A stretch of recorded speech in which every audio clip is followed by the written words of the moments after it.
I'm Lucas, a 35-year-old architect who spent the last decade sketching blueprints for homes that families dream of filling with laughter and memories, though my own life with Mia, my 33-year-old wife and a sharp marketing specialist, has been a quieter blueprint. 8 years together, 5 of them married, building what I thought was an unshakable foundation without the added complexity of children yet.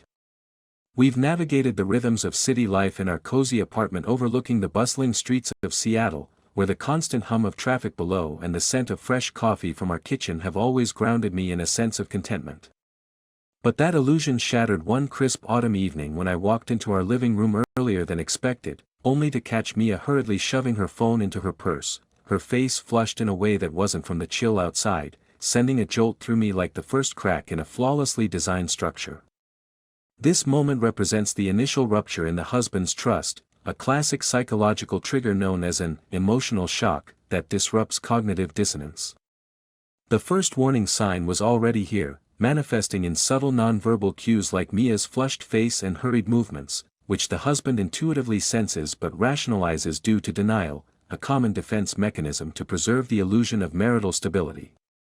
Emotionally, this sparks an internal conflict. The jolt likened to a structural crack symbolizes the fragility of his self-concept as a trusting partner. Interpersonally, it highlights how betrayal often begins with small secrecies, eroding relational bonds. Many people choose to remain silent at this point, and in vain, as unaddressed suspicions fester, leading to heightened anxiety and self-doubt. Psychologically, this denial phase protects short-term emotional equilibrium but delays personal growth, setting the stage for deeper pain. Trust, once instinctive, now becomes questioned, illustrating how infidelity exploits vulnerabilities in attachment styles, particularly in secure relationships turned anxious. The husband's architectural metaphor underscores his need for order, now threatened, prompting a subconscious reevaluation of the marriage's foundation. The evening light filtered through the half-drawn blinds of our apartment, casting long shadows across the hardwood floors that I'd refinished myself last summer, their polished surface still carrying the faint, woody aroma of the varnish that had lingered for weeks.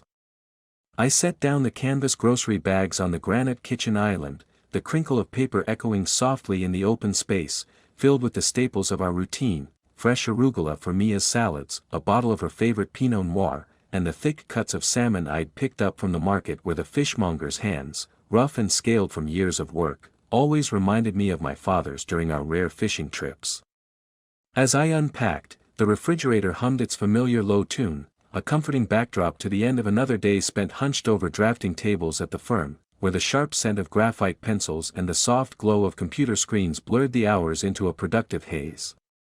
Mia emerged from the bedroom, her steps light on the floor, wearing that emerald green dress that hugged her figure in a way that always made me pause and appreciate how her marketing job had honed her into someone who could command a room with just a smile.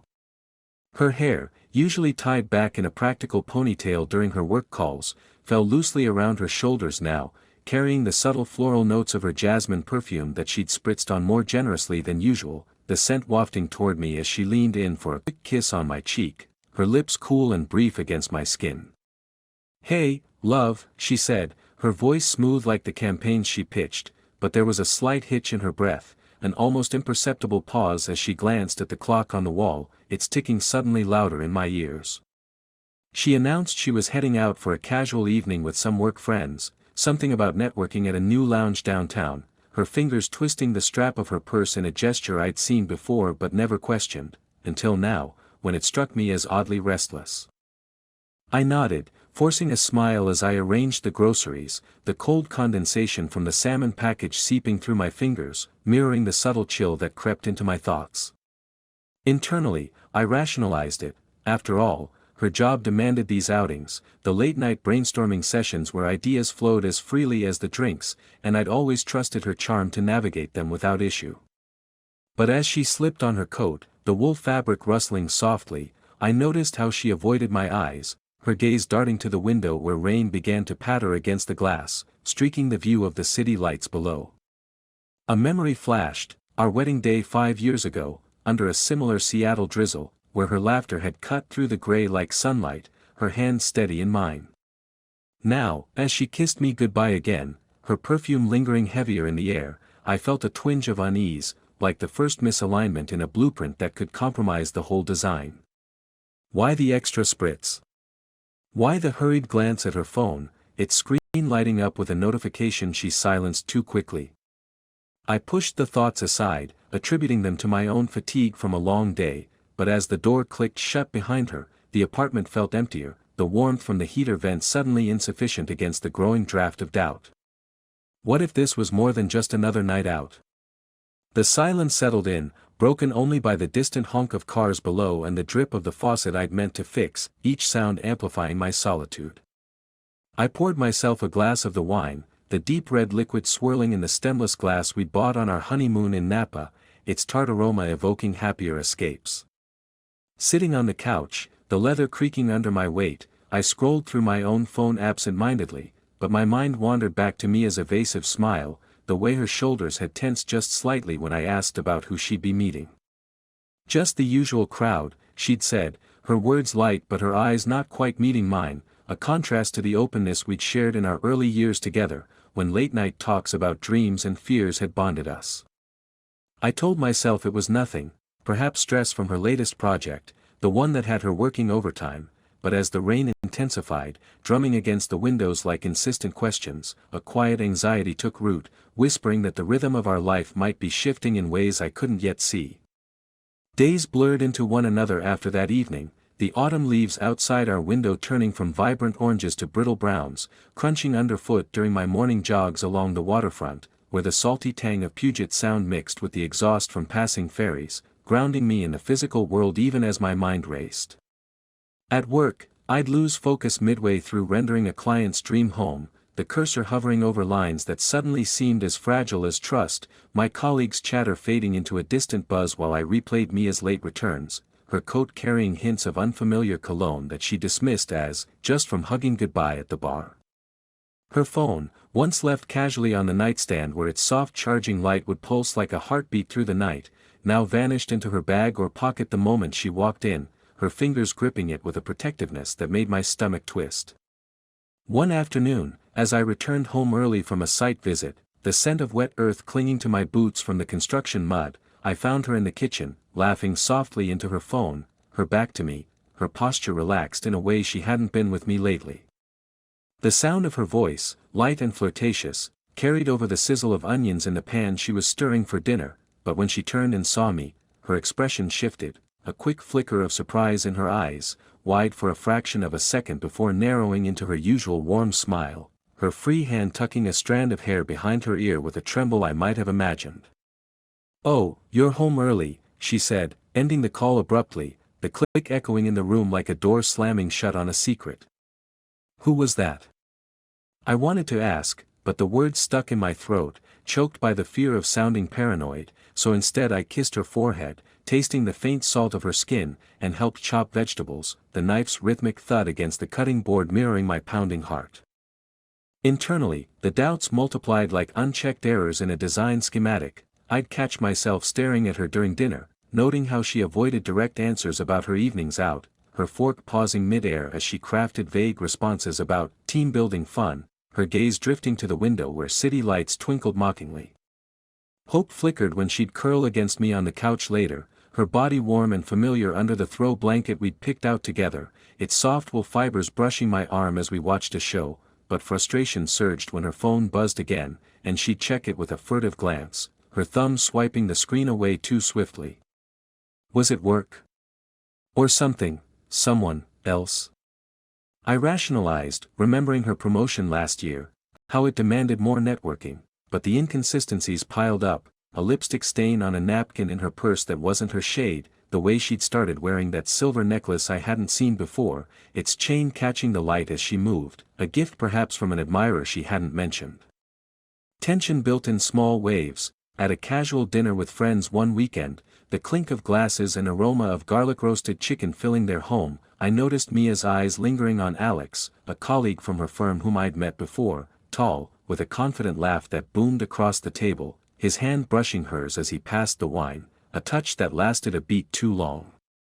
She pulled away with a smile, but her cheeks flushed, and later, in the car ride home, the heater's warm air thick with unspoken words, she dismissed my casual question about him as just friendly banter, her voice steady but her fingers tapping the steering wheel in an anxious rhythm. Anger simmered beneath my calm exterior, a low burn like embers under ash, as I lay awake that night, the mattress dipping slightly under her sleeping form, her breaths even while mine came in shallow bursts.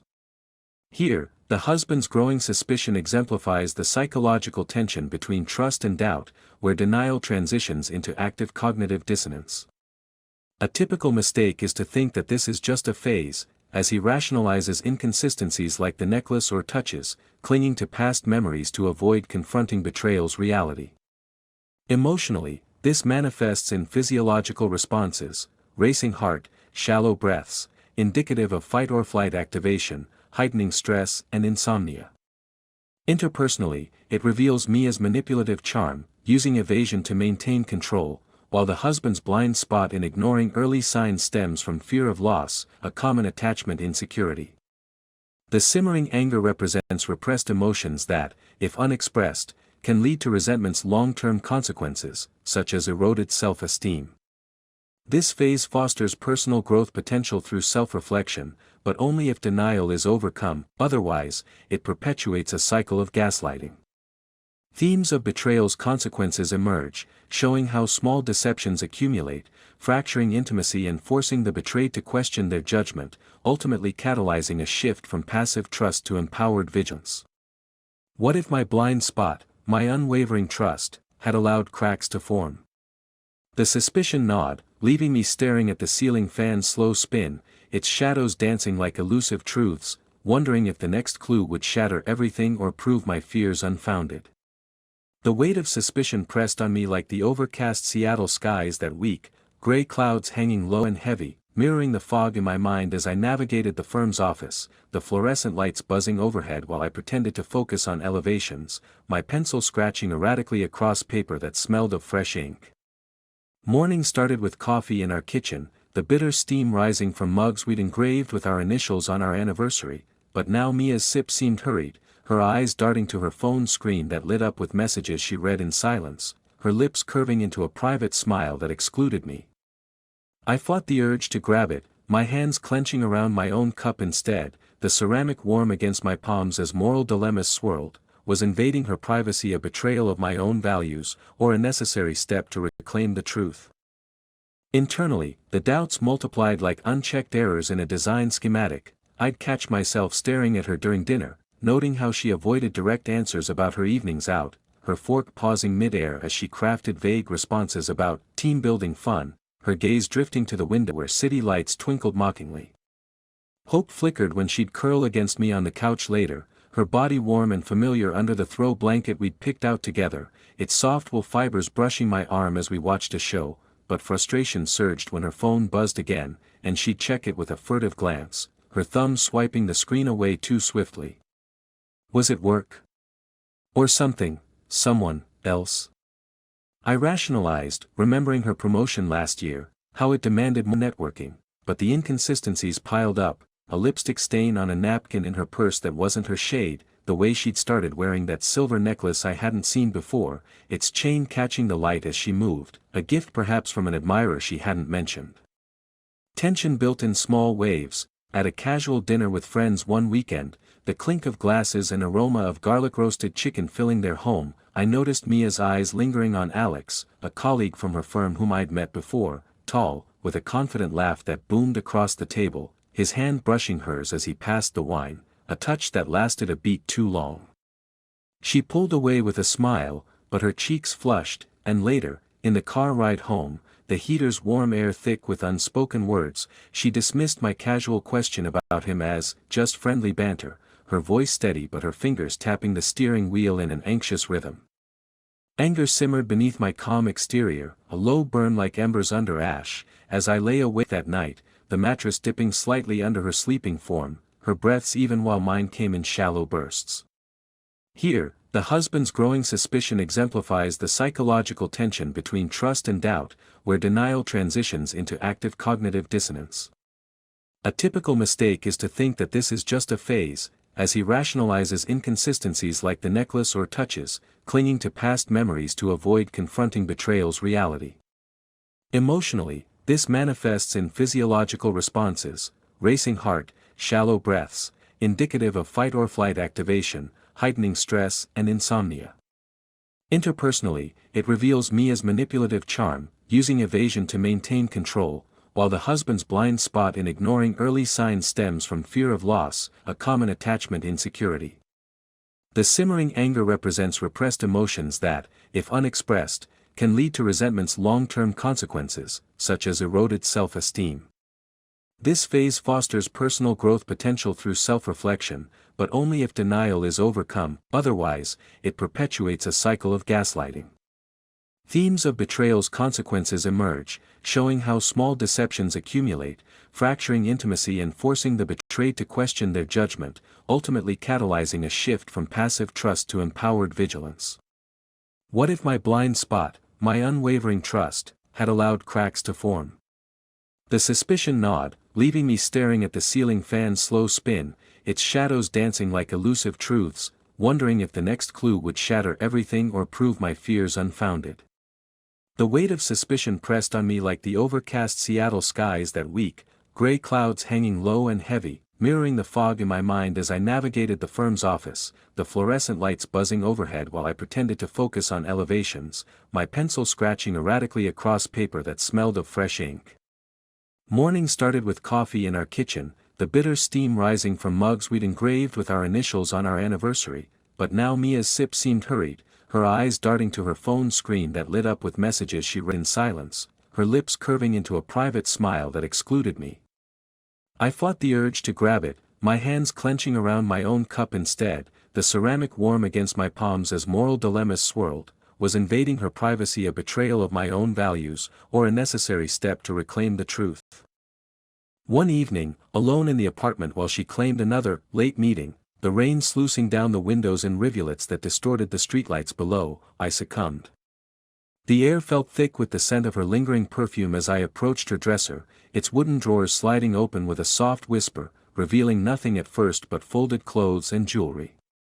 But in the back, tucked under a scarf, was an old receipt from a hotel downtown, dated for a night she told me she was at a conference out of town. The paper crinkled as if handled often, its ink faded but the charges clear: room service for two.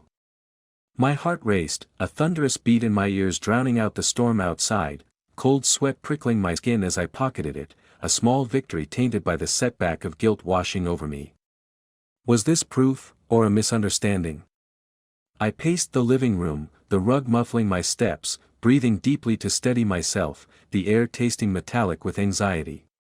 Emboldened, I waited for her to shower the next morning, the steam escaping under the bathroom door carrying the floral shampoo she used, and I picked up her phone from the nightstand, its weight familiar yet forbidden in my hand. The screen unlocked with the code I'd glimpsed months ago, our wedding date, and messages flooded in from Alex, his name popping up with heart emojis she'd added, the words intimate and damning: "Can't wait to see you tonight, that dress drives me crazy." My vision blurred, the dim glow of the screen casting harsh shadows on my face reflected in the mirror across the room, a wave of nausea rising as I scrolled through photos of them together at that party, her head on his shoulder, laughter frozen in pixels. Anger flared, hot and sharp, but doubt lingered. Was this a red herring, a flirtation not consummated? I set it down, hands trembling, the notification chime startling me like an alarm as she emerged, towel-wrapped, her wet hair dripping onto the floor in tiny puddles. She noticed my tension that day, her questions probing gently over breakfast, the toast crunching under her bite while she watched me with eyes that seemed to search for cracks in my facade. "Everything okay, Lucas?" she asked, her voice laced with concern that felt manipulative now, her hand reaching for mine across the table, soft and warm but withdrawing when I hesitated.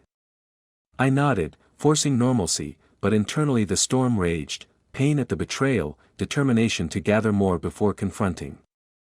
That afternoon, at a work event where Alex was present, tall and smirking as he shook my hand, his grip firm but his eyes avoiding mine, I overheard a snippet of conversation, his laugh low as he mentioned our secret spot, sending a chill down my spine despite the room's heated air thick with catered hors d'oeuvres.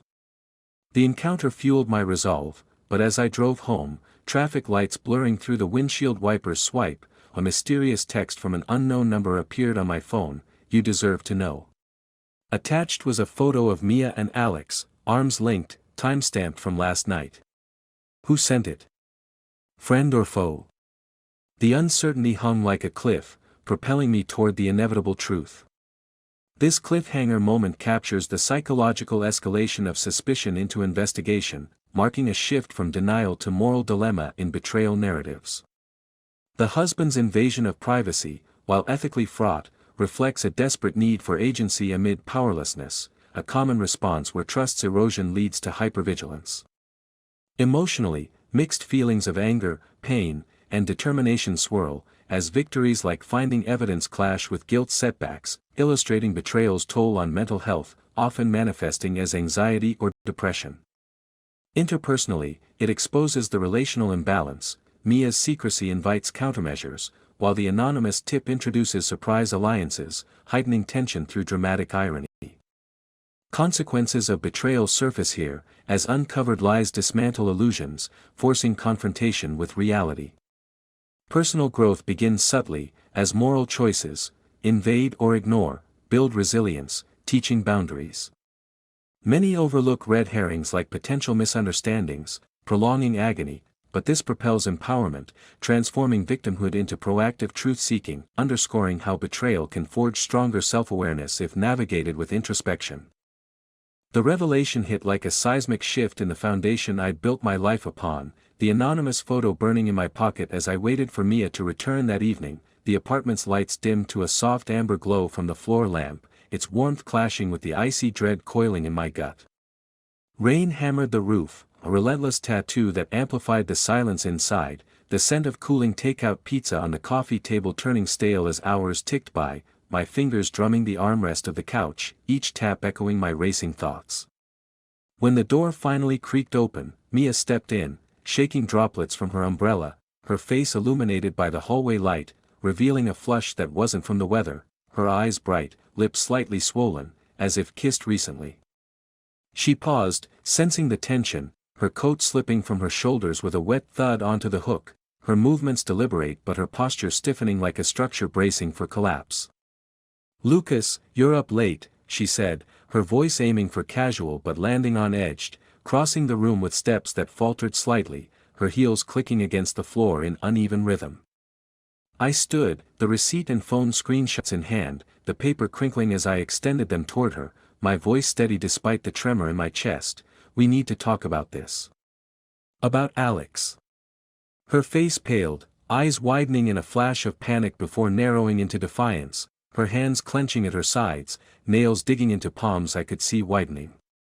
Silence stretched, broken only by the distant rumble of thunder, her breath coming in shallow bursts as she scanned the evidence, her lips parting but no words emerging at first, the air thick with the jasmine scent now mingled with something muskier, his cologne, I realized with a surge of nausea. "How did you?" she finally whispered, her voice cracking, sinking onto the couch with a sigh that deflated her, shoulders slumping as tears welled, tracing mascara-streaked paths down her cheeks. "It wasn't supposed to be like this," she continued, her words tumbling out in a rush, pauses filled with sniffles and averted gazes, her fingers twisting the necklace, his gift, now new. I remained standing, arms crossed, feeling the power shift as anger boiled over. "Wasn't supposed to?" "You've been lying for months, Mia. I saw the messages, the photos." "How long?" She hesitated, her body language screaming guilt, knees drawn up, avoiding my eyes, a manipulative sob escaping as she tried gaslighting. "You're overreacting, it's just emotional support. Work's been tough." But her voice wavered, and I pressed. "I saw you with him at the party, the way you looked at him. And the hotel receipt."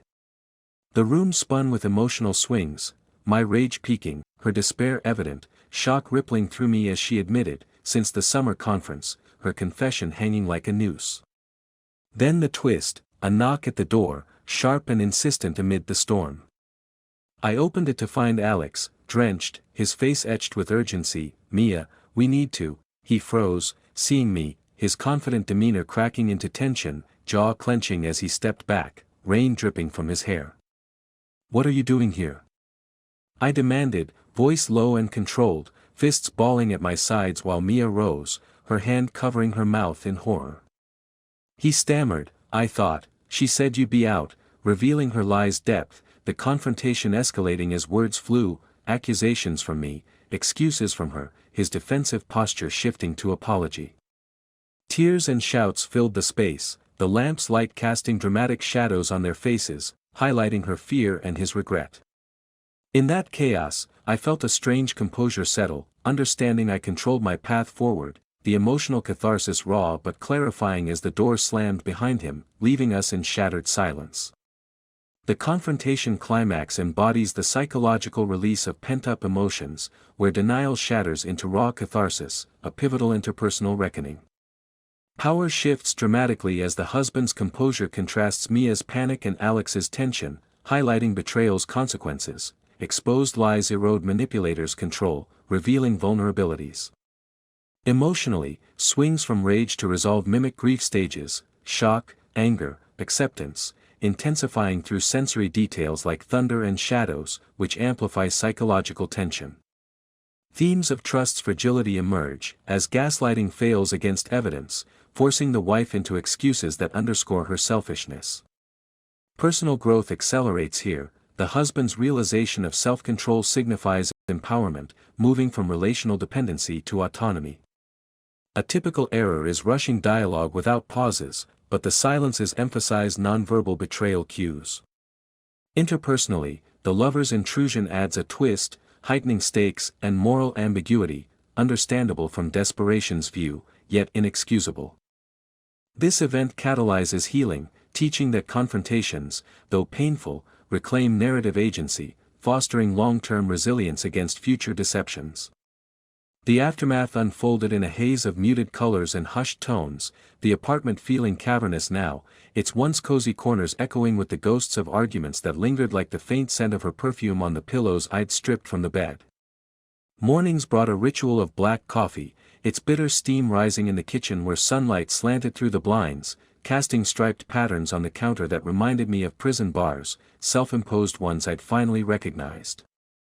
Mia moved out temporarily to her sister's, her suitcase wheels rumbling down the hallway in a sound that marked the end of our shared rhythm, her parting words a mix of apologies and pleas. "We can fix this, Lucas," delivered with trembling lips and downcast eyes, but I held firm, my voice even as I replied, "Not this time," feeling the weight lift slightly from my chest. A small victory amid the setback of seeing her vulnerability twist into manipulation once more. Internal conflicts raged as I navigated the practicalities, consulting a lawyer in a sterile office smelling of leather-bound books and fresh-printed documents, the pen heavy in my hand as I signed initial divorce papers, moral dilemmas surfacing. Was ending 5 years of marriage an overreaction, or essential for my sanity? Emotions ebbed and flowed, despair hit during quiet evenings, the TV's glow flickering across empty walls, flashbacks to our early dates in cozy cafes where her laughter had warmed me against Seattle's chill, intensifying the pain.